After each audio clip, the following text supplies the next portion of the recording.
Hello everyone, hi there. My name is Mark Gordon. I am the event director of Sleep and Eat, and I wanted to welcome you to a very special webcast that we've put together. Basically, what we've done here is that we've got together with our friends from RIBA, the NEWH and the BIID to come together and to basically sort of talk and discuss and hopefully help those that in this current situation are finding that they're a bit displaced. Now, that could be along the lines of you've been furloughed, or you are unfortunately been made unemployed, or you may be a freelancer and your contracts have been cancelled or suspended. Obviously, these are really difficult times, and so what we wanted to do was help our community as much as possible. We're not going to be looking at trends here. We might do that in another webcast later on, but what we're going to try and do here is to help those affected and not only help them to survive the current situation, but then also get themselves in a really good position to thrive when things start getting better, which they will. So here I'm very, very lucky to have 4 people with me who know a lot more about this than I do. And I just wanted to introduce you to them, or let them introduce themselves very briefly, because what they've done a lot of work to help put together this top tips webcast, if you like. And so first of all, I'd like to introduce you to Harriet and Charlotte from the BIID. Hi guys. Hi. Okay. Would you like to tell us a little bit about yourselves? Yeah, sure. Hi Mark, nice to see you. So my name is Harriet Ford and I'm the current president of the BIID. And I also run my own design practice, which I've been running for the last 20 odd years. And I do, we work in hospitality and high-end residential interior design. And on behalf of the BIID, we're delighted to be here today to be part of this. It's a really needed webinar full of information. Hi, I'm Charlotte Davies. I'm the marketing manager at the BIID. So my role at the BIID covers a number of things, but one of them is the content on our website. And so through this time, I've been very focused on providing content that can help interior designers in whatever capacity that may be. So it's been about learning what resources are out there and getting them out to people. Cool. Thank you very much. I'd also like to introduce you to Caroline Cundall. Hi there, Caroline. Hi, Mark. Hi, everyone. I'm Caroline Cundall. I've been working in hotel interior design for over 25 years, and I was at GA Design in London for 15 years, and then which was followed by about 4 years in as a design director at IHG. I've recently set up my own business called House of Caro. And I'm currently the president of NEWH, which is our networking events group for people working in hospitality. Thank you very much. And finally, by no means least, we've got Diane from RIBA. Hi there, Diane. Hi Mark, hi everybody. I'm Diane Small, the director of RIBA London region, which is the Royal Institute of British Architects. I'm responsible for the professional development and supporting our 12,000 members in London. And that involves meeting them on a one-to-one basis, finding out what their needs are. But more specifically, this phase that we're at is to help and guide them through the coronavirus phase, especially considering there's a recession looming. So it's about listening to our members and then providing the support services that they need. Thank you very much, guys. So what we will be covering, hopefully sort of in the next sort of half hour, 40 minutes, is 2 different elements, really. One will be, as I said before, the survive element, and the next will be the thrive. Now, in the survive element, we will be talking about, and financial support out there, and hopefully helping those that might be finding themselves in a little bit of financial difficulty at the moment. But also we'll be sort of giving top tips about sort of how to maintain a good mental well-being. The thrive element, which is even more exciting element, is when we start talking about marketing your company, yourself, sort of making sure that your digital footprint is the best it could possibly be, and also networking in a digital world. So that's what we're going to be covering today, and we're going to start with the guys at the BIID who are going to start, talk to us about financial support. Over to you. Thanks, Mark. So it's quite a tough time for everybody, and whether you're an employer or an employee or just on a personal level, you need to manage your everyone needs to manage their financial situations quite carefully at the moment. The BIID has several signposting articles on its website, and even if you're not a member, you can go on and have a look at those, which are super helpful, and they're regularly updated in line with all the government's information. So as a resource, immediately you can go to have a look at that. From point of view of what is available from the government, actually the website, the UK government business website, is excellent. If you look at UK Gov Business Corona Support Finder, there's a tool there that will give you information on loans, grants, payment holidays. So that's covering all your interruption, bounce back loans, your rate relief, support grants, VAT, corporation tax, etc. And you can actually sign up for their alerts, which I didn't know about until I actually looked on it. And you can sign up and then get weekly alerts as to what the next offering is in terms of assistance. And obviously, keeping your bookkeeper and your accountant close to your heart is at this moment really, really important. Get them to do their job, which is talking to creditors if you've got issues around that. Equally, some of us are going to be facing redundancy and HR issues, if you're a member of the BIID, then you can access the helpline that we have available there as part of your membership.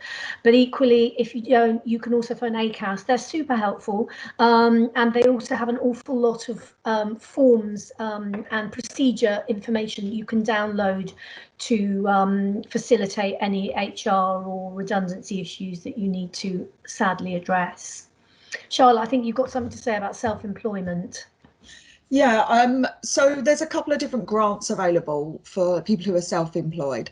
The government has actually extended the scheme. The initial grant is for 80% of trading profits, but after August you can apply for a second grant. So it means it will cover basically 6 months. And gives people who are self-employed that extra that cushion that's available to help you get back on your feet. It's quite different to how it works if you're a business. We've always really encouraged people to set up companies. However, at this stage, it seems that self-employed, there may be benefits insofar as if you were already registered as self-employed, you can go down that route, which will all be grants, whereas the businesses are loan-based. So that could be something that anyone who's struggling should definitely look at.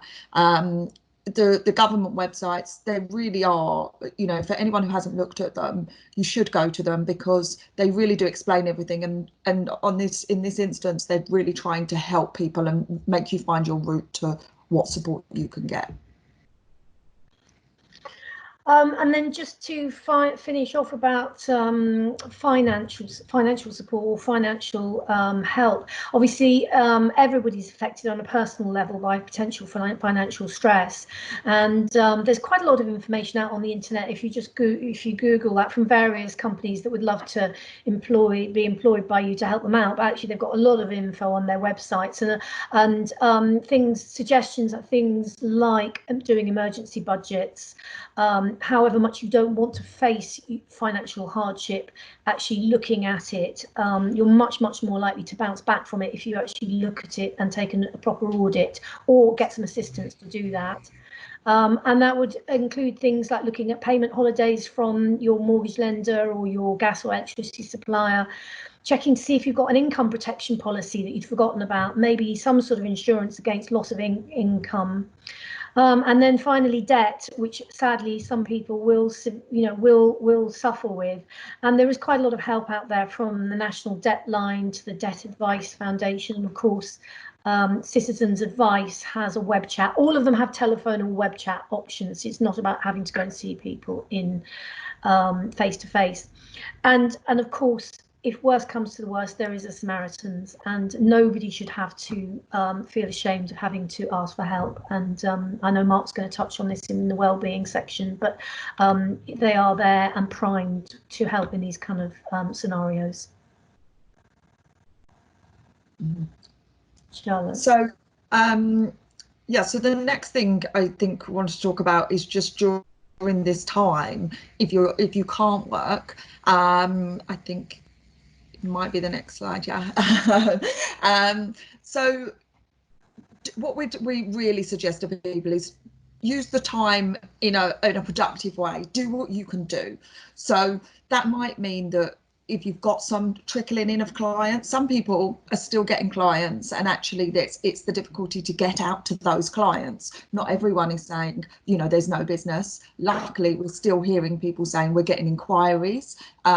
So for those people, look at what you can do. Go to the advice on what you can do on site, because you can visit sites as long as you're following all of the restrictions. The government just recently, in a bid to get the construction industry working again, released all new regulations on that. So check those out. They're on our website, but they're also on, you know, you can find them everywhere by just Googling construction regulations. If you're going to, whether it be restaurants or hotels, or for some of our members it's about private houses, but just follow the guidelines. They're really simple. It's the same as what you do in your personal situation in terms of social distancing, washing hands, ensure that there's good ventilation and things. So do what you can do with that, and I think there's going to be a lot in this about what you can do in terms of marketing yourself, so definitely take that time. But there's the other side of things. So if you're being furloughed, what can you do with that time? Because the rules are really strict. You can't provide any service and you can't work. But what you can do is train and you can develop, and that can come from your employer. So it can be your employer saying, I want you to learn about this program. No, you can't create reports that are relevant, but what you can do is just learn that program as much as possible, follow online courses and tutorials, so that you really build an expertise in things that perhaps you have never had time to focus on. This is your time to do that and really upskill yourself. And secondly, you know, look at just your personal development. If you're not getting anything from your employer and you've thought to yourself, I'd really like to be better in marketing, or I'd like to be better in presentation skills, or any of those things, go online. There's so much free content out there at the moment. So go out and find it and train yourself. There's never been a time with this much free content. So make the most of it, and you really will develop over this time and feel like you're doing something productive with your furlough time as well. And then hopefully it will go nice and quickly. People will be back at work before we know it. Let's hope. Thank you very much for that. That's great. To be honest, I mean, what I really appreciate with that is there's just, I mean, as we've been talking offline, there's probably a whole webcast on exactly what you've just done. I mean, that's very much a sort of a whistle-stop tour. But so just wanting to really sort of open it up, ask you, or maybe open it up to the group as well. I mean, if there was one thing that you would really think that, no, you've got to do this straight away from a financial point of view, I mean, what would everyone sort of suggest that would be? Do you know what I would suggest? Oh, sorry, I'll just say, I think look at your own circumstances and identify where you fit, because I think sometimes people aren't sure, and then once you realise where you fit, go out there and think, what can I do? Be proactive. Yeah. And just following off the back of that, it's about examining your situation, because sometimes when you're in a panic and a crisis, you're just panicking and you're not really looking at all the stuff that's there in front of you. And sometimes like the gold nuggets are the things that you don't see, because they're the bits in between. So I would just say, you know, don't panic. You're not the only one in this situation. Everybody else is as well. And don't be afraid to share that with people, because again, you know, someone else might have some information that would help you. Yeah, also sometimes at this time it can be a point where you can actually reassess your own values and what you really want to do with yourself. Maybe it's actually time to reconsider the path that you're on. It could actually lead you in somewhere that you don't expect. So it's worth considering other options as well. I think what's certainly Yeah, what I'm hearing from the industry is we're all in this together. I mean, and this is one of the reasons why we wanted to do this one. Yeah, we're all in this together, and basically, don't be frightened to ask for help. Yeah. I think it's certainly given me the opportunity to pause in a way that I would never have got without this situation. I'm not saying I'm happy to have had this situation, but certainly it's made me look at things that I've been too busy to look at. And you know, I've noticed over the last week or 10 days I've been getting much busier again. I've had days where I've run out of time to do all my list, and I suddenly found myself in a situation where actually I felt overwhelmed, and I thought, no, this is how it always was. And I actually had a really nice sort of pause and a sense of kind of accomplishment rather than trying to, you know, run the race. And it's made me think, actually, what do I really want to do? What do I really need to survive, but also thrive enough without actually thinking I need to kind of conquer the world on a daily basis, much as I'd like to, obviously. I think that's quite a nice sort of segue, if you like, into the next sort of area that we wanted to speak about, which was talking about mental well-being and sort of basically looking after yourself and sort of refocusing yourself as well. And I mean, this is something that is very close to my heart. So I wanted to sort of just bring this up and sort of just quickly go through sort of a few sort of top tips in this area as well, because certainly, I mean, these are unprecedented times. I mean, yes, there's been a recession sort of relatively recently, but certainly the situation we're in, you know, no one was expecting it. It's been very dramatic in how quickly it's come and hit us as well. And, you know, as we've just been talking about, you know, there's certainly been a huge financial impact. But, you know, there is, you know, if you couple that with the uncertainty that's out there, it's actually putting us all under a lot of sort of mental strain. It's certainly brought us quite a few new challenges, I think is safe to say. So, you know, looking at, you know, this area, sort of how to, you know, look after yourself mentally as well. I just wanted to sort of go through a couple of bits here and sort of just note that, yeah, we are facing new challenges out there, and you know, you're not on your own. I mean, you can see on the slide that's up there as well, you know, there is for many a sense of isolation. You know, we are social animals, humans, and certainly in our industry is one of the most social that you could probably get. You know, social interaction has been vastly reduced. For some, it's even been cut pretty much completely. And, you know, there is this aspect. You might be feeling quite alone at the moment. There's also the financial concerns and career concerns as well. So as we know, you know, there are money worries. There are, you know, maybe concerns about your job as well, if you're on furlough or if your company's struggling. And, you know, put these worries together with, you know, let's face it, we've possibly got that little bit more time to sort of dwell on these. It sort of starts to sort of ramp up the pressure, and you start sort of beating yourself up a little bit. And especially those that all of a sudden do have extra responsibilities, if all of a sudden they're in sole care of those, you know, with children or elderly or actually at risk. So we just wanted to sort of come together and just talk about, well, look, how do you cope with this? How can you know? And I mean, the first thing that we would say is that, you know, take your time. You know, for some of the people sort of watching this, you've actually lost something. You've lost a job. You know, you're losing, you know, money. But take your time to process that loss as well. Don't put yourself under pressure to snap out of it, because that's pressure you certainly probably don't need at the moment.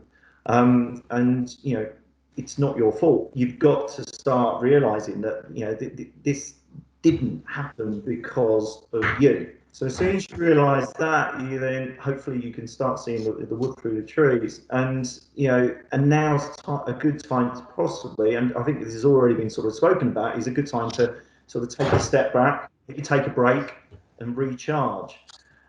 And by recharge, which moves quite nicely into the next point, is, you know, start examining your own identity as well. we've already alluded to that as well. You know, think about what you want to be. Think about where you want to be. You know, ask yourself, actually, right now, would you be happy to return to your old life? Or is there, you feel, actually, I want to do something else? And if that's the case, then, you know, this is a good time to, you know, take time to come up with an action plan just for you. Also, we've already said the fact that we've got 5 of us here, you know, certainly we represent amongst us quite a few architects and designers in this community. Yeah, you're not alone. Don't suffer alone. Make sure that you talk to those that you trust regularly, and you know they are going through the same. Share your concerns. Find out what they're doing to cope as well. I think there's a really good, you know, opportunity to share good practice for sort of maintaining good mental health. But who would they be? Who would these people be? Take a time to go, well, actually, who are the people that I trust the most? Who are the ones that I want to work with moving forward? And maybe they're the people that you should be talking to, as well as your usual family and friends.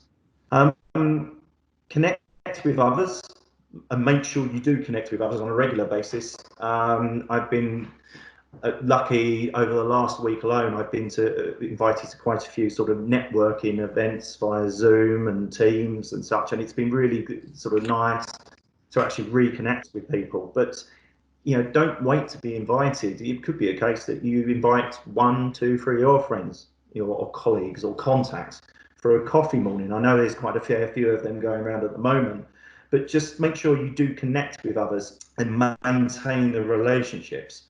You'll feel a lot better for it. And certainly take solace in being part of, let's face it, in hospitality design is a very close-knit community. To be honest, design and architecture is a close-knit community anyway. And I think in terms of sort of other things is, and we've already said this, you know, use your time wisely as well. Make sure you set goals, establish a routine. Don't just sit there watching Netflix, you know, no matter how good Tiger King is, don't just go, you know, get sucked into doing that. You know, make sure that, okay, I'm going to set myself goals every day.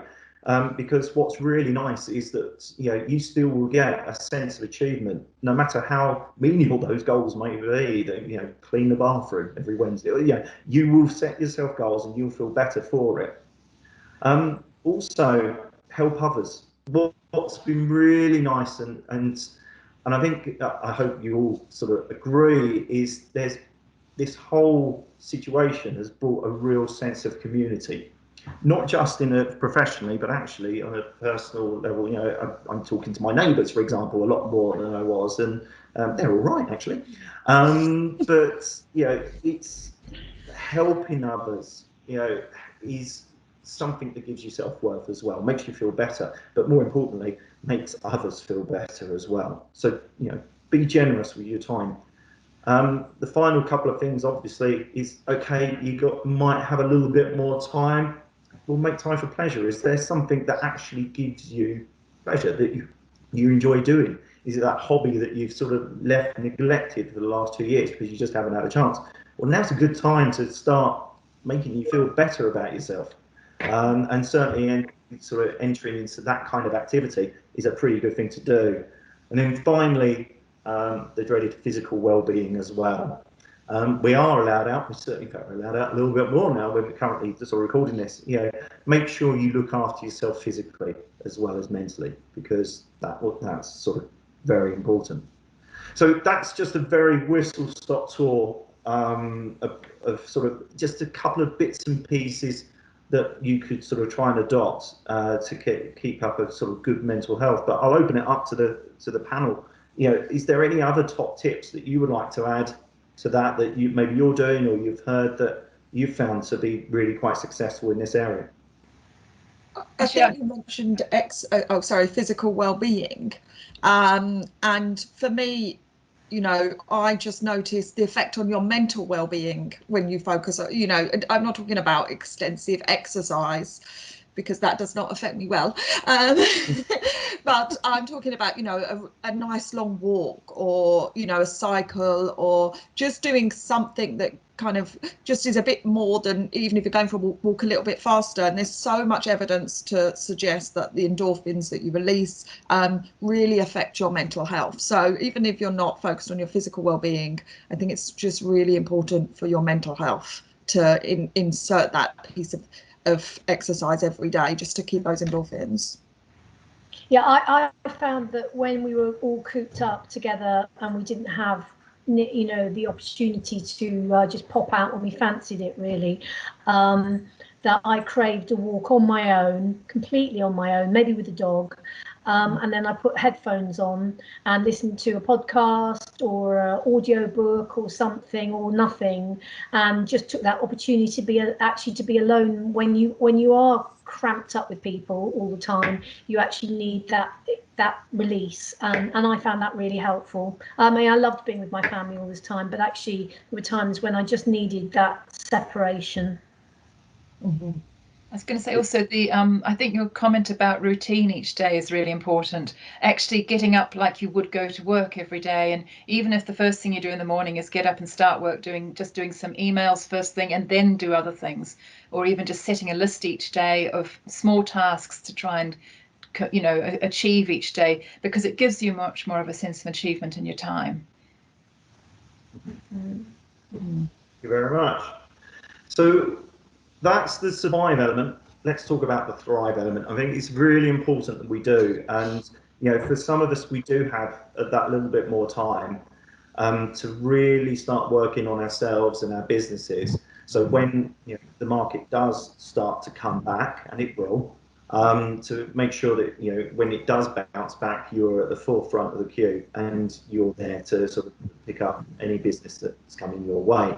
So we wanted to just go through a few different things, and we're going to start with Diane, who's going to sort of talk more about sort of from how to market yourself and market your business, and sort of give some tips on there. So Diane, over to you.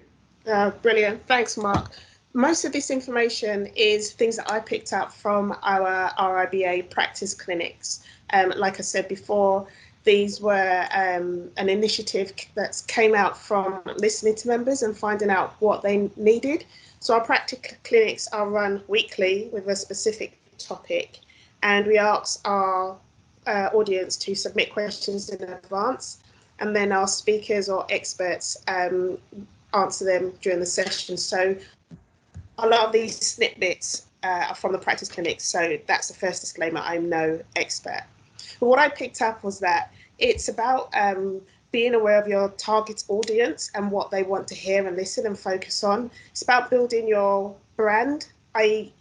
You're now in a position where you can actually sit down and think, who am I? What am I? What do I stand for? And what does I want my business to stand for? And that way you can incorporate that into your brand, because it's about your values, and it's your values that attract your clients. We're operating in a totally different way than we have ever. Yes, we're in a pandemic, and yes, we've got the luxury of working from home. We've also got the luxury of being connected to the whole world. So just find out your interests, and, you know, by whatever means you can connect to people and clients who are interested in the same thing as you. Now, when you're at home on your own, you're trying to think, okay, let me build my business. You're probably going to start off as a small practice, and you can market yourself in a positive light. It's an opportunity to share testimonials and focus on personal relationships with your clients. It's more a one-to-one relationship with your client. Therefore, like I said before, it's your values that will attract a client that has the same values as you, and therefore you can establish that relationship with them. The other thing is about being flexible with your outlook. You need to adapt and be creative with your skills and understand your competition.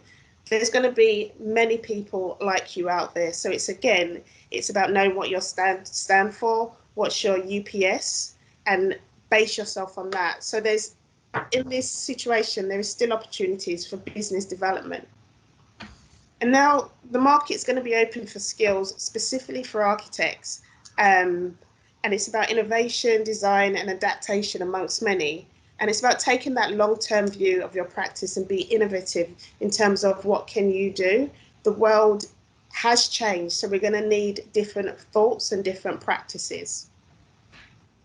So when you go to like about marketing, it's really important to, well, actually, before I kind of jump into marketing, it's really important to understand that, yes, we're in a crisis now, but we're not going to be in a crisis forever. And you've got to think beyond where you are now in terms of where you want your new business to be. The first thing you need to do is to have a website. Even if there's nothing on there, you've got to have a website. People need to find you and that people need to know who you are. Even if on your website, it's just, you know, the core information, and you can build up your brand via social media, which we'll speak about in a bit. But you also need to remember that social media will direct the traffic to your website. And sometimes it's just about the simple things that you put on there that will attract your ideal client. Yeah, so as I was saying, it's about when you're working with your client, and they may have come through to you through your PR and marketing activity, be clear on what your aims are and what your brands are and work with them together. You're now a designer and a thought leader because we're working in a new world. So be confident in what you have to say and be able to explore things, even if when you look at it, it's not what you're accustomed to looking at, but just be mindful that we're working in a new dimension now.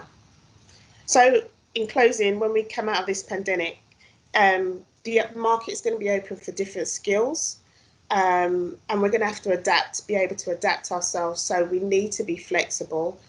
And as architects and designers, we're experts, and we are the key people to reimagine and adapt the existing spaces that are there. So take a long-term view and be innovative. Thank you very much. It's a really interesting time for all those that are certainly, you know, are looking for work and are actually for their business and such. Now, we're quite lucky. I know there's a few of you here that actually run your own businesses as well as part of being part of associations. I mean, have you found anything in particular that sort of particularly successful at the moment for your own business, sort of in terms of marketing over the last sort of 9-10 weeks that you would recommend? I know a lot of our members who are parents, and obviously their children are looking to return to school, so they've actually volunteered their services to the school. It's because they're experts in space planning. So that's a good tip for all our members. And obviously, yes, the school's for children, but all the children have adults, which are parents, who perhaps after being confined to their spaces may be thinking, how can we use this space differently? So there's always opportunities in the crisis. Yeah, I was just going to say I really agree with what Diane said about the importance of having a website. We still see people all the time that don't have them, or that, you know, have, to put it nicely, not the best. And the thing is, you don't have to have the best technology or invest loads of money. There's loads of free platforms out there. Squarespace is one because it's one of the biggest, but there's lots of others out there that really do. They explain themselves how you add a menu and some images of previous work and a couple of testimonials. It can be done in half a day by someone with very little technical skills. So just get a website and get some images as well. If you're an interior designer, you know, from our perspective, you have to have images. So put some of your work on a website if you do nothing else. And I think there's this kind of fear of social media and a website. I mean, for someone who's like a millennial, it's nothing they can do with their eyes closed. But if there's someone who has been working in the industry for 25 years and has either been employed or it just happened, now they're being forced into a world which they may not be familiar with. and it's really scary for some people. But just like Charlotte said, there are some really simple tools available for you. So please explore those. Yeah, and I'd just like to say that I took the time to hire a freelancer from one of the websites online. I won't mention the name of it, but the websites online that you can hire someone just by the hour or by a couple of hours. You can put the job out there and then people come back to you. And I wanted to change from one social media scheduling system to another, but I really needed somebody who did it all the time to understand what I needed, and so that the jump that I made, and being of an age that learning curves technologically are not always quite as quick as some, you know, she would actually guide me as to the best place to go and set it up for me so that I could then just get on with it. Because I'm an interior designer, I'm not a techie, and although I understand quite a lot and I actually do all my own social media, same time there's a certain amount of it I don't want to do. So I hired this lady, 20 quid, 30 quid it cost. She just did the whole thing. Fantastic, boom, done, fantastic. And, yeah. I would have charged you 15. No, I think that's a really good opportunity to sort of move into the next sort of topic that we want to talk to you about, sort of your digital footprint, which I know Caro from the NEWH wants to talk to us about, because certainly a lot of the things that you just said, I think social media is definitely one of the easiest ways to get yourself out there. So Caro, I would imagine you'd like to kick on, and before we all start taking all your presentation away. Sorry. Well, yeah, so I'm looking at just explaining to you, just giving you some top tips basically on using your digital footprint to an advantage, particularly if you're just, if you've got the time now to do this. It's actually a really great opportunity to update if you've already got set up, or if you haven't got it set up, to actually go through that process. And love it or hate it, LinkedIn is actually a really great tool for using. And the key thing about LinkedIn is that it's about personal branding, so it's not a CV. And it's quite important to understand that difference, because your CV is essentially about what you've done, but LinkedIn is about actually what you want to do. So if you look at LinkedIn from that point of view, you can make it work to your advantage far better. The other thing, just as a few points which I've put on this on the slide here, was the fact that if you have at least 300 connections, that makes LinkedIn work in the best way. You have 3 degrees of connections. Your first degree are your immediate connections. Your second degree is their network group, and your third degree is pretty much everybody else. But the key thing is that if you have 300, your 300 connections also have 300. Suddenly the number of people that you're connecting to in LinkedIn is absolutely vast. The other important thing is that if you are looking for a job, 90% of recruiters actually do use LinkedIn for searching for employees. Now, and the other side of that is that the organizations who advertise on there don't always want to use recruiters, so they actually also advertise directly on LinkedIn, and that does include a lot of architectural practices and interior design companies, because it's been a very major, the one key thing about LinkedIn is it is about recruitment, so it's got a really, it's a really key way if you are looking for work, but it is also about self-promotion as well. So just a few points about updating your profile, because the other thing is that quite often people will set up a profile and then just leave it for a long time. And actually what you do need to do is keep updating it and keep looking at it and making sure that it is current. So for example, your photo, you may have put your photo up, 3-4 years ago. It might be time to put a new photo up, and keep the photo professional. You should be looking at keeping it just the head and shoulders shot. It shouldn't be sort of a beach shot or anything like that. LinkedIn is a professional site, so it should look professional as well. There's a banner behind your photo, and actually a lot of people don't touch the banner. They just leave it with the sort of the strange weird graphics that LinkedIn keep. But you're actually able to put any image you want into that graphic, and you can even download images from some of the free websites like Canva and people like that for actually getting images.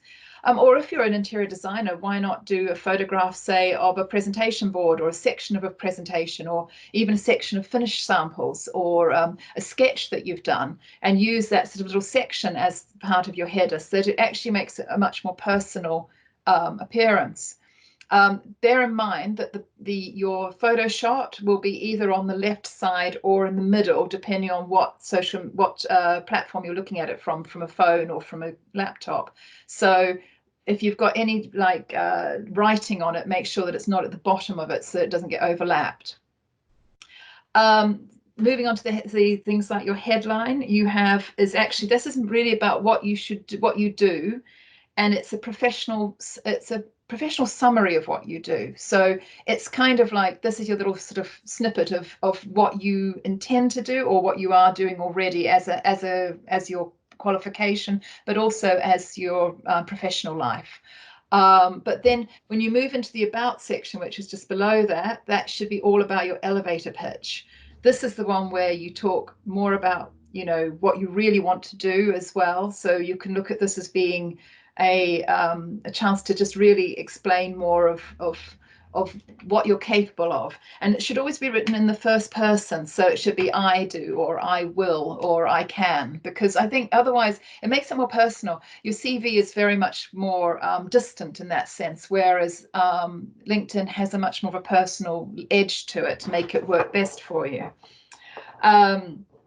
Moving on to the experience, this is more the section that matches your CV. The experience section is a whole series of different comments, which are, you know, just different places that you've worked and just a little brief description on each one. And again, you don't have to be doing a whole extensive amount of information into these. You can still keep it as highlights. And you should never attach your CV to LinkedIn, because if somebody is looking at hiring you, you want to have them contact you to get their CV. So that's a really important thing about, actually, because that means you know that people are wanting to see you. If you just tack your CV onto that, then recruiters will just download your CV and not actually bother to talk to you about it. Mm. So you really want to give them that opportunity to speak to you. The skills section it's worth listing about 25 skills at least, because again, you know, we have actually, and you really need to this is a real self-promotional thing about what you can do. It doesn't have to just be, it can be about how you, you know, whether you're an organizer, it could be all sorts of things, as well as the actual job that you do. And it's actually worth putting in a bit of a random one occasionally in there, like chief child wrangler or something like that, or coffee connoisseur, because actually things like that catch people's eye, and it's actually can bring in a conversation as well.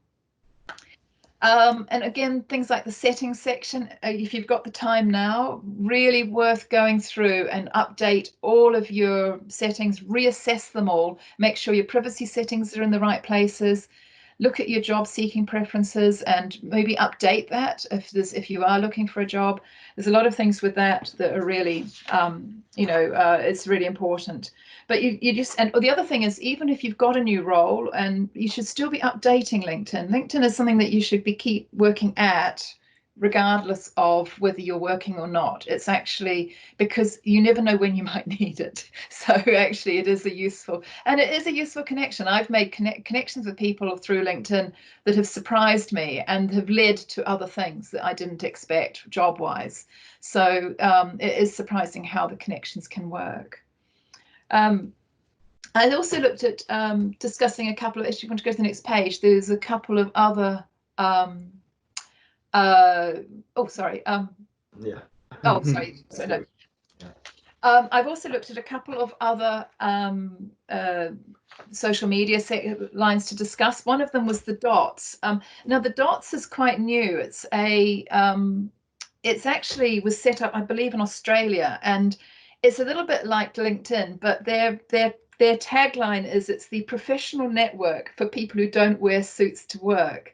And I think for everyone working in the creative world, it's actually, which is very much what they're aiming at, it's really worth having a look at the dots, because I don't know how much it's really caught on yet in the UK, but I think the more that people start talking about it and using it in our industry, the more chance we might get employers looking at it as well. And actually, it's a really interesting site. So you'll find when you go on it, it's fairly similar layout and concept to LinkedIn. A lot of the information you've been putting into LinkedIn would go into the dots as well. But what's nice is that it's got a lot more about creativity and a lot more about imagery and things like that. Instagram, again, that's all about images. So, you know, if you're doing anything that's in the creative world, if you're doing schemes or designs, it's really good to keep your profile up to date. You can also, on Instagram, if you wanted to, you could set up your own business or a design side instead of doing just your personal images, and have a design account which is only about interior design or about architecture, because that means that you can kind of keep that as a link, and that can be linked to other accounts as well. So, you know, it's a bit like, because for me, Facebook is all about friends and family, and I just wouldn't use that on a professional level. Whereas but you can make Instagram work on a professional level as well. The other thing I wanted to say was with LinkedIn, you can, when you've got your own business, if it's a small business, you can set up your own business account that's connected to your personal account, and you can link those and actually use that to your advantage for when you're, so when you post on your, you can post on your personal account, but you can also post it on your business account. So you can share in two different platforms, in other words, or two different areas within the same platform. And I think that was kind of covering it, but I do think the dots is really exciting. So if you get a chance, check it out. Have we got many sort of social media gurus on the panel here as well? Are we regular users? I have to admit, I only signed up for LinkedIn last year now, and I'll tell you why. I was, for years as an interior designer, I never bothered with LinkedIn because I always thought I'd just get endless hassle from people wanting to sell me things. And actually, it turned out I was wrong. It was actually much more about connecting with people. And I really wish I'd done it sooner. So I've been surprised at how useful it is. I've found that a lot of suppliers that are contacting me are actually really helpful, and they're actually on there more to help you out than to try and sell you things. So and there's some interesting stuff on it, but it's taken, actually, the concept of getting at least 300 people is actually incredibly important, because the more contacts you have, the more you can use it. And particularly now with setting up my own business, I'm finding it incredibly helpful. Yeah, I use LinkedIn specifically for work stuff. So mainly for broadcasting a lot of the things that we do in terms of activities and events, etc. But what I've been doing recently is actually using my platform and my followings to actually amplify some of our members. So I also look at it as well to get speakers and content. So someone may put out something that they're interested in, or an article that they wrote, and I will look for them as one of our speakers, perhaps. So it's not like the normal name.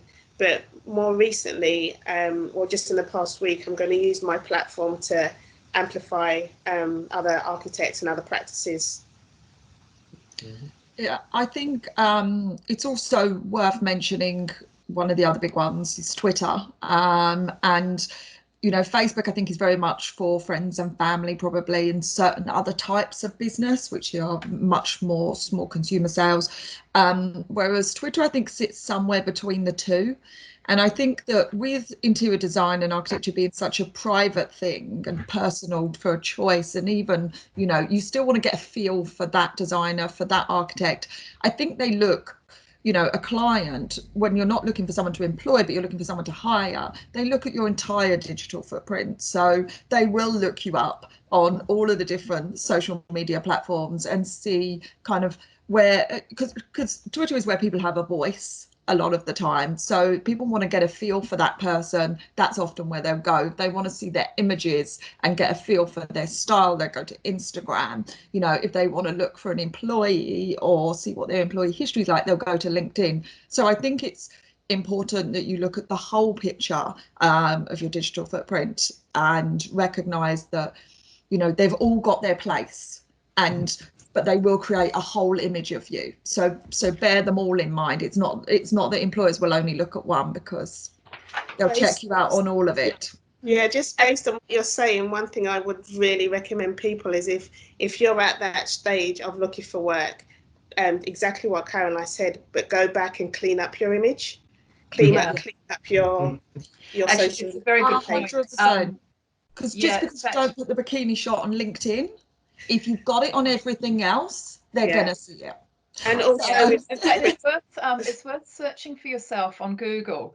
And there are things like there's a thing called incognito you can use on Chrome, where you can actually look for yourself to see. I think you have to search for yourself by using speech marks for your name, but you can actually see how others see you. Which is quite interesting, and it is a really important thing to do, because there could be all sorts of things out there that you want to delete before anyone starts job hunting you. Recruiters and employers will look on Google for you, so it's worth taking that into account. So Charlotte, do you think that it's wrong then to put the same content you do on Instagram onto Twitter?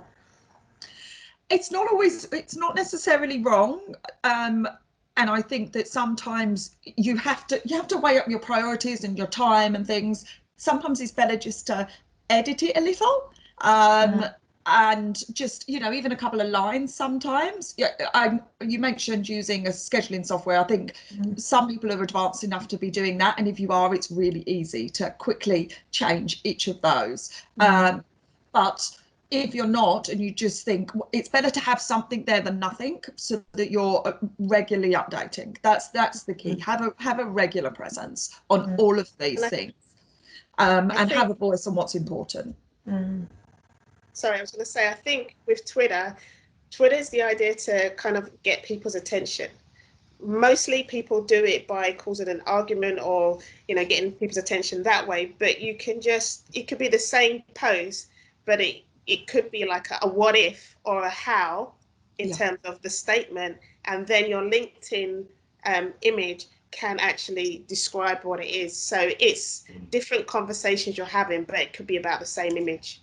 Yeah, exactly. Start the conversation on Twitter, just highlight the image on Instagram and describe it on LinkedIn. I think that's an excellent way to put it down. Yeah, because I have to say I shy away from Twitter because of its adversarial reputation, and I know our industry isn't particularly. It really is.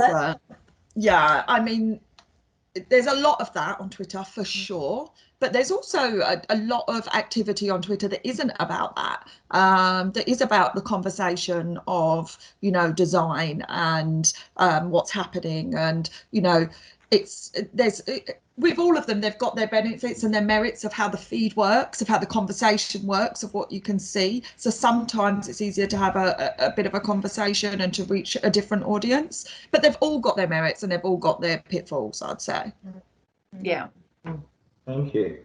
I think with all of these things, always have a purpose. Always, you've got to have a reason to do it. And I think it could be to try and sell product, it could be to sell your services, or it could be to network. And I think one of the things we wanted to speak about right now, moving swiftly on, is how to network digitally as well. Because certainly, as we all know, our industry is incredibly social. In fact, we've got 3 organisations here, or 4, including Sleep and Eat, obviously, that, you know, regularly hold events and bring people together.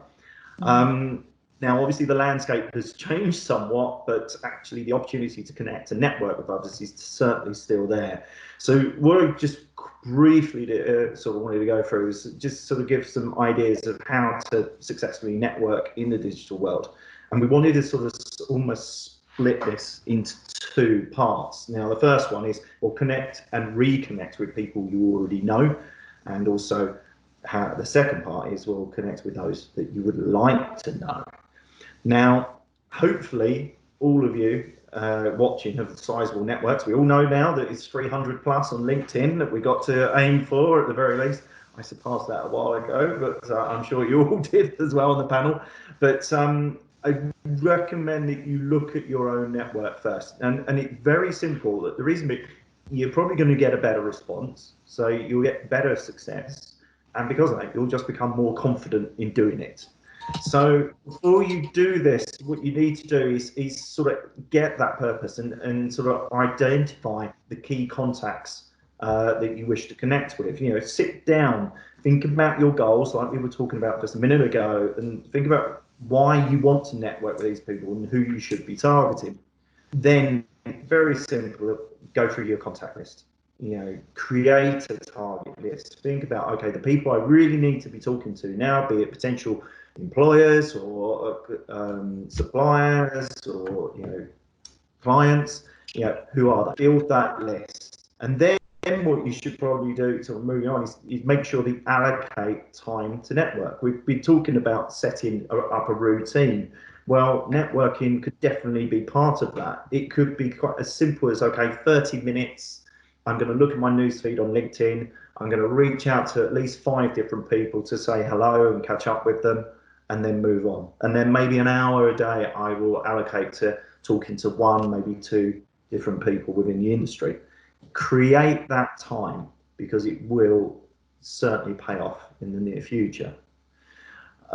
Then you've got to sort of think about choose the best way of contact. Now, straight away, we've just been talking about all the different ways via social media, but you know, there are direct emails, there are calls, there are texts, and some are going to be better than others in certain situations. I mean, LinkedIn is seen possibly as being a more professional, whereas texting someone can be seen someone as, well, it's a little bit old-fashioned somewhat, but it's more personal. So I will say, be careful you don't step over the mark very quickly by texting person. But think about every single contact, how you know them, and how the best way of doing it. And then finally, with the, you know, nurturing existing clients, you know, be generous. Avoid a me first attitude. It's not about you. If you start talking about how they can help you, yeah, well, probably your success rate will go down. It's all about how you can help them. So when you are reaching out, oh yeah, how are you? Is there anything you need? It would be great to catch up to see if I can help you in any way, or see how you're doing. You know, that kind of thing is definitely more sort of advisable than maybe just going, look, can you help me? I think also just a little thing, we were talking about LinkedIn and social feeds as well, is do keep an eye on them. People are having work anniversaries, birthdays, they may have changed roles. Well, they're great ins to talk to someone. You say, oh, by the way, I've just seen that you have your work anniversary, congratulations, or happy birthday, or well, that sounds like a fantastic role, or well done on that client win, or I read your blog, it's brilliant. You know, they're really good ways to start a conversation, and that's what we're aiming to do. Now, in terms of building a new network, we've already spoken about, you know, first things first, make sure your digital footprint is absolutely spot on, because it is a first impression. And this is a real good time to start reaching out to people and showing the new, brand new, shiny looking you to the world, because, well, let's face it, others are also sort of starved of this regular face-to-face social interaction. So they're possibly, you know, people that you've spoken to before or have tried to and not had much luck, they might be a little bit more open. Also, they might have a bit more time. And the good thing as well, if you're looking at things like social media, is it's the fact that actually a majority of LinkedIn accounts, for example, they are actually connected to personal emails, which is a great way that if someone's on furlough, for example, or no longer employed, you can still make contact with them. So in terms of the strategic networking side, I mean, there are basically 2 ways of networking. There's the strategic and there's the serendipitous. So from the strategic side, it's going back to that hit list. You've already done it because you've already started nurturing your existing contacts, but it's now going, okay, let's do a target list of people who I don't know or don't know very well that I'm also going to engage with. And the way to do that is, you know, think about companies that you'd like to work for or work with. You know, go and check out their websites, go and check out their company profiles on LinkedIn, for example, see who works there. Start trying to put together a list of people you go, no, I'd like to make contact with those. Look in the media. I mean, we're lucky at Sleep and Eat. We've got quite a few media partners, you know, that do awards, for example, or hit the Brit lists or whatever. You know, they're the people on the top of the game. You know, are they the people that you want to speak to? Once you've done that, then think about how you're going to engage them. You know, are you going to go direct, which you can do, you know, try and connect with them on LinkedIn, or if you can find an email, send it to them. Or do you know someone who knows them who could possibly give you an introduction? Or maybe you can follow them, follow the company, find them on social media. Don't stalk them, but follow them. You know, can you react? Can you respond to them when they post something to start a conversation?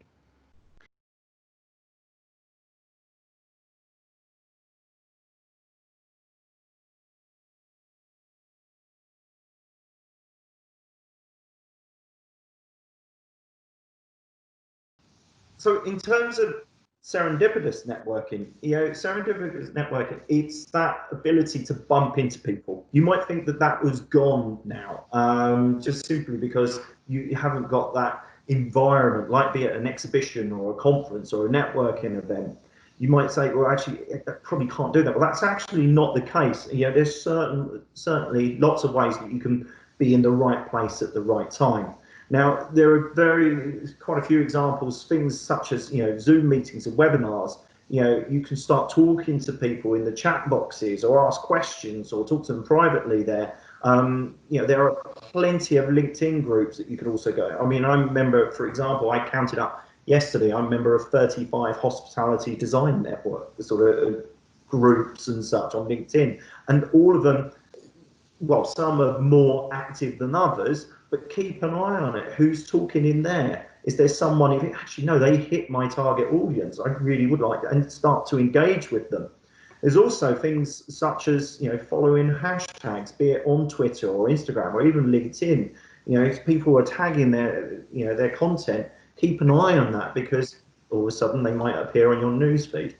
And I think the final one that you could possibly try and do with that as well is, you know, share and write original content on things like LinkedIn or Twitter, and have a look at who shares it and who reacts to it, who likes it. If your network is big enough and strong enough and the content you're actually sharing is sort of really valuable, then all of a sudden you might get sort of likes and comments from people that you don't know. Well, make sure you follow that up. Thank them for sort of engaging with you, and then start a conversation. And I think this is where sort of my final point here is that be engaging. That's the key for this. I think the best way it was described to me is, imagine you've met someone face to face in a networking event. You've been introduced. You don't know what common grounds you've got or anything like that. Well, you start a conversation. You start trying to ask questions and try and find out more about the person and the situation and hopefully how you can help them. There is no difference between that face-to-face engagement than there is in the digital. You know, think carefully how you approach someone. Find if there's any common ground, and certainly be generous as well. You know, what have you got to offer a potential new contact? And I think this is, you know, the final point for me is, you know, do remember that the best networkers out there, of which I know that you're probably thinking of that person right now. They always focus on the needs, the wants and desires of others. Always be generous with your time and your knowledge, and certainly that will leave you with a great impression. Give someone a great impression of yourself, and hopefully that should come back and help you in the weeks, months, years to come. So that's the little bit sort of about networking digitally, but I would sort of open it up to the panel. Sort of since the lockdown, is there sort of a particular sort of type of event that you found most useful, or activity you found most useful for networking with people you might not necessarily know? I'd say actually Zoom, when you're saying about the webinars, Zoom webinars, there's been so many of them, but there's been some excellent webinars as well. And the best thing is that you're learning something at the same time, but it is worth looking through who's on the screen if you can see have access to the list of attendees. sometimes you might recognize someone you know who you haven't seen for a while, or it could be a connection that you want to make, and you can make a little personal comment in the chat room. So, you know, there are things like that. But also, I think sometimes just it's just another. They're a really great opportunity just to learn something at the same time. I agree. Mark, you and I have been on a couple of, as attendees of a couple of webinars together, and it's always nice just to be able to shoot a message to somebody and say, hi, you're watching too, you know, what do you think? And it just keeps that sense of conversation going, and it's yeah, it's great. I mean, I think in some ways this has been a revolution in terms of how we interact with each other. And I know a lot of people have talked, I mean, when you have to do a lot of Zoom for work, for meetings, not such sort of fun and informative things, it does get very exhausting. But actually, if you are able to pick and choose what you do, there's been some fantastic stuff on.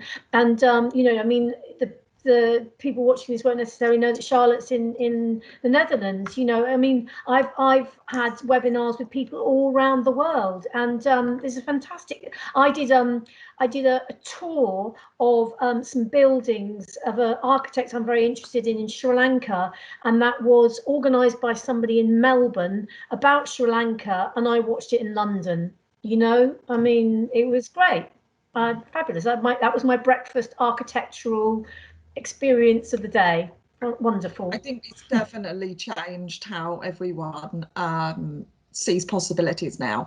I think what's been nice is when we've done some of the smaller, I know then obviously you mentioned RIBA do these practices probably on a larger scale. At the BIID we do some small ones, which is just to get a handful of people, designers, talking to each other. Which has been really good and a nice way for people to engage with each other. Yeah, actually, we're doing the same thing with NEWH. We do a social on the last Tuesday of the month, which is just for people to drop in and just talk about the industry. And actually, they don't have to necessarily be members. It's actually just more people that know people in the industry already, or are connected with us, or even just interested to know about us. So, you know, people are welcome to do it. And actually, again, it's not a big event. It's more a few people with a glass of wine, but actually it's a really nice chance to have a chat and catch up with people in your industry. Well, we do our events on Microsoft Teams, and the reason being it's the only platform that we're confident in using in terms of security. So, and we use the presenters, just a regular Teams meeting, so the maximum is 250. We never anticipated that we would get that many people signing up, to be honest. First one, I think we had 40, and then the last two, we had over 200 people attending. But you can only see on the screen like maybe 9 people. I've updated it now to 9 people, so it still is a intimate conversation. And the good thing about it is that someone could be just having their headset on and listening and doing other things as well.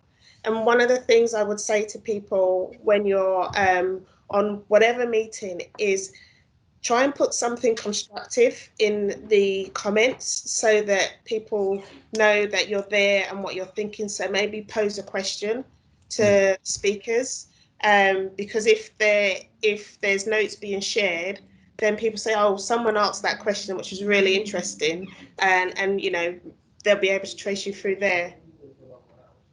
One of the questions, because before we recorded this, we put it out on social media, asked questions that people would like us to cover. And actually, one was quite interesting, was when you are sort of, say you're an architect or a designer and you're approaching a client. Now, we all know certainly in the hospitality field that it has slowed down.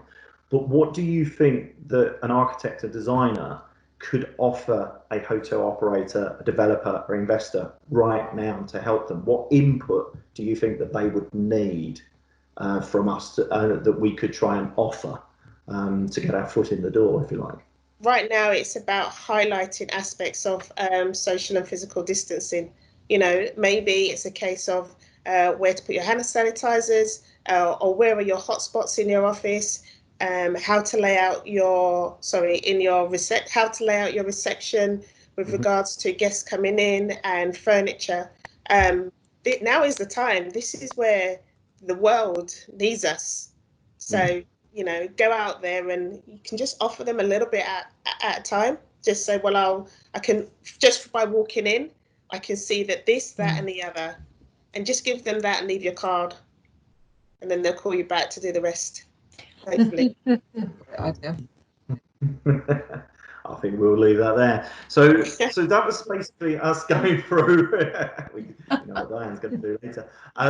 So that's basically sort of where we wanted to sort of finish this. But I just wanted to give sort of, I suppose, the panel just that last sort of opportunity to pick sort of one top tip that you could share with anyone who finds themselves in this strange place that we are living in at the moment, and sort of think, well, look, this, if you can do one thing, this is our top tip. Cara, I'll come to you first. Sure. I'd say, actually, I think one of the key things for, particularly for me, having set up a small business in the last, few months, is keeping a routine every day is incredibly important. Starting the day as I would go to work, I still go to work, even though I'm working from home. Harriet? Well, as representing the BIID, I would say have a look on our website, because there's an awful lot of information, even as not as a member, that is free for everybody to have a look at. And as we said before, we're constantly updating what we put onto the website. So take a look at that and see what's of interest. Charlotte, I don't know if you've got anything else to say about what we offer. I think, no, that's great. That's perfect. But what I would say then, as Harriet mentioned, is I'd say do something. Don't be tempted to wait this out. Don't think I'll just sit back and do nothing. Well, whether it be the training or any of the other things we've mentioned, but do something so that you're making use of this time. So it doesn't, you're not just at the end thinking, where do I go from here? Diane? My one tip would be to get engaged with your institute, whether it's the RIBA or the BIID, and see what's on their website, but also take part in their activities. But most importantly, contact your engagement officer or the regional director, because we want to hear from you. We want to hear what you're going through. We want to hear what your challenges are, so we can provide those solutions. You've got to bear in mind that not everybody is an expert, not everybody's an architect. I am.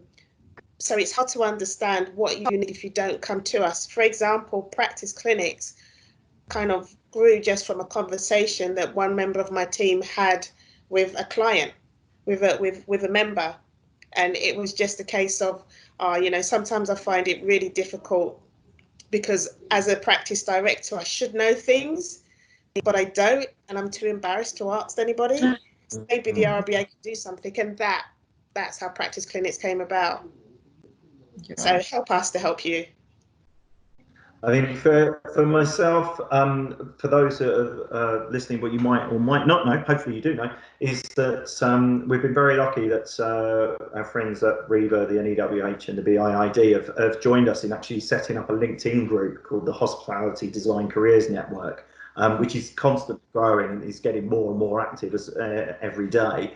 The reason why we all came together is pretty much the same reason why we've sorted out this webcast for everyone, is to try and help those who may find themselves in under a bit of pressure, or might be a bit worried about their future, just to basically bring everyone together and say, look, you're not alone, and in fact, look, let's try and share good practice about how you can help yourself and maybe even help others as well during this thing. So my tip would be seek out the Hospitality Design Careers Network on LinkedIn, get involved, be active, and don't forget to be generous.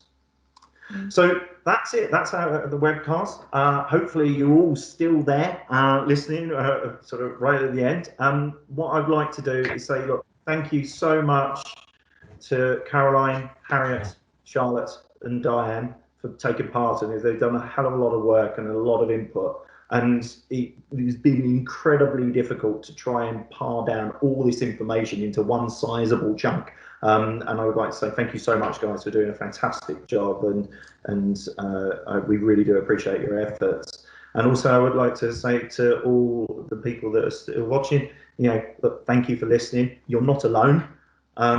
If you need any help from Sleep and Eat, for example, please don't hesitate to get in touch with me, Mark Gordon, or the team, and I'm sure that goes with the same with the other panelists as well.